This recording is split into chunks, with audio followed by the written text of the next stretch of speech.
சென்னை சேப்பாக்கம் திருவல்லிக்கேணி தொகுதி திமுக வேட்பாளர் உதயநிதி ஸ்டாலின் அங்குள்ள ஐயா தெருவில் பிரச்சாரம் மேற்கொண்டு வருகிறார். இது தொடர்பான கூடுதல் விவரங்களோடு இணைகிறார் எமது செய்தியாளர் ஜெபர்சன். வணக்கம் ஜெபர்சன், உங்களிடம் இருக்கும் தகவல்களை சொல்லுங்க. சேப்பாக்கம் திருவல்லிக்கேணி சட்டமன்ற தொகுதியில இரண்டாவது முறையாக வேட்பாளராக களமிறக்கப்பட்டிருக்கக்கூடிய துணை முதலமைச்சர் உதயநிதி ஸ்டாலின் தனது பிரச்சாரத்தை தொடங்கியிருக்கிறார். சிந்தாதிரிப்பேட்டை ஐயா தெருவில் அவருடைய இந்த பிரச்சாரத்தை இன்று தற்போது அவர் தொடங்கி நடத்தி வருகிறார்.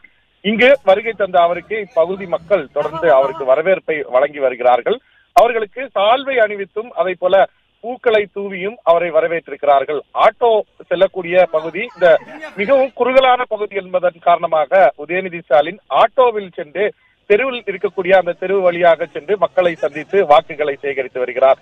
இரண்டாவது முறையாகவும் சட்டமன்ற உறுப்பினர் ஆக வேண்டும், எங்களுக்கு வாக்குகளை தாருங்கள் என்று கூறியும் திமுக அரசினுடைய சாதனைகளையும் தற்போது வெளியிடப்பட்டிருக்கக்கூடிய தேர்தல் அறிக்கையும் முன்வைத்து உதயநிதி ஸ்டாலின் தேர்தல் பிரச்சாரத்தை முன்வைத்து வருகிறார்.